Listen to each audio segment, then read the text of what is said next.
fun. And I said to my mother, I said, I don't want to do television. I have to go into the theater. You know, I said, I'm striving for Broadway. And she said, well, honey, why don't you just try it? Try it for a little bit. Why don't you've got about 3 weeks before you go, why don't you just try it? And I said, well, it's just a waste of their time, my time, whatever. So I went up, and I did about a week of the Tom York morning show, and I was his sidekick, whatever. And so I was packing to go off. Oh, I know, I was going to Cooperstown, New York, for that summer stock thing.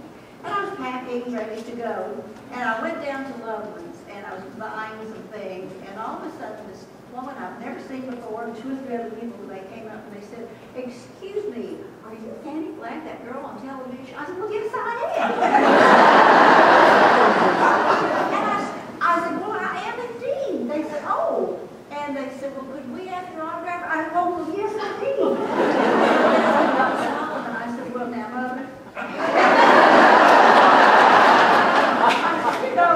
Those are poor people. They want me to stay.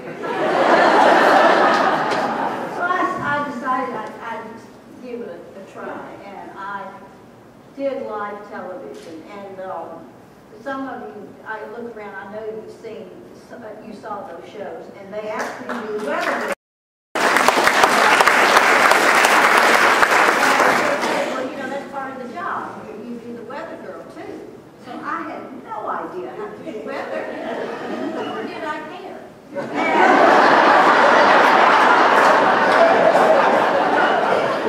I went to my precious friend, you know, Pat Gray, and I said, honey, how do you do the weather? She was a great weather girl. She said, well, just remember, weather moves to the east. That's all I needed to hear. Channel 6 had this big board. He had audio visuals. Rain, snow, sleet, all that stuff.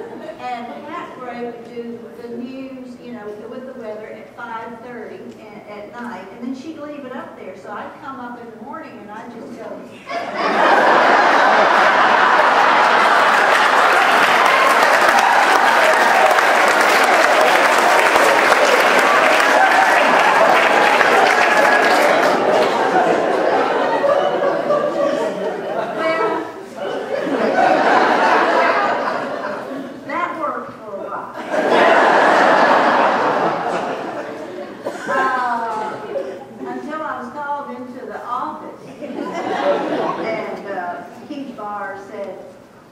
Fannie, saw the weather this morning. There were floods, rain, and storms in the Midwest, and your weather was over there in California. So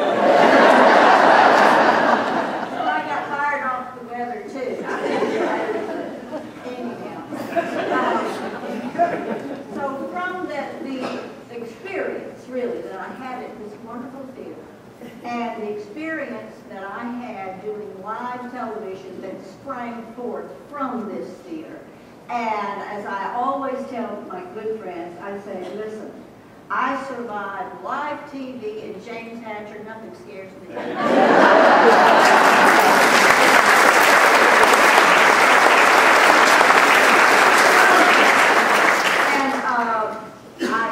I've made some notes because I was so nervous about coming. Actually, I've been ready since yesterday. And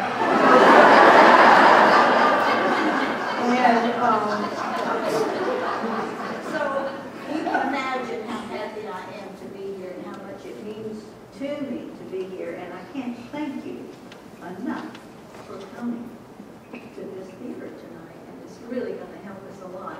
And then one of my notes to myself, and it says, shut up and don't bore people to death. Okay. Fannie, we talked about several items that you might share with the audience tonight. One that I know several folks have asked is, why did you choose to write about Birmingham in this new book? You know, I wrote Fried Green Tomatoes, and half of it was set in Birmingham. Birmingham means so much to me. this is a book I wanted to write all my life. And you know, it took me this long to do it. And it was the right time to do it. I have always been very heartbroken about the misconception people have had about our city and our state. And I have had to deal with that because I remember when I first went to New York and I would tell people, this was in the mid-60s, I would tell people where I was from. And the reaction was very negative and it broke my heart. And I kept trying to tell people how wonderful the people here were, that it was not a balanced representation of who we are and what we are and how beautiful this city is. And I couldn't convince people. And so I always wanted to write a book that would show for other people around the country and the world what Birmingham was really like. And because I love Birmingham, you know, I was one of those people that I only left because I had to go someplace else to make a living. And, you know, I left physically, but in my heart I never left Birmingham. So Birmingham has always been my muse. Almost everything I write really is about Birmingham. And if you read this book, you will recognize so many places and people.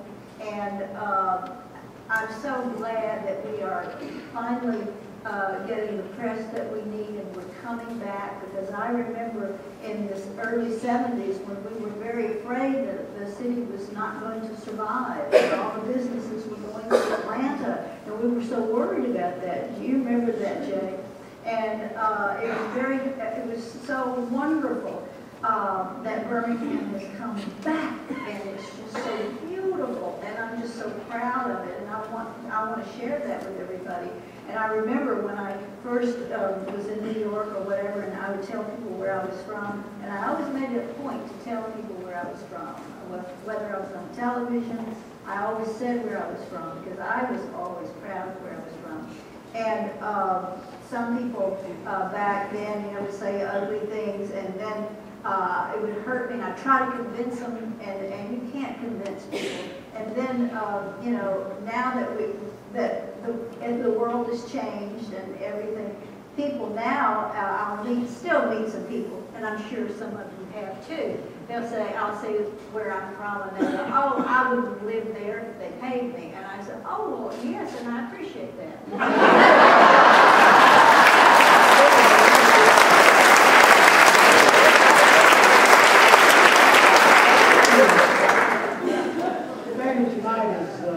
Just one example, and most everybody in this audience knows of many.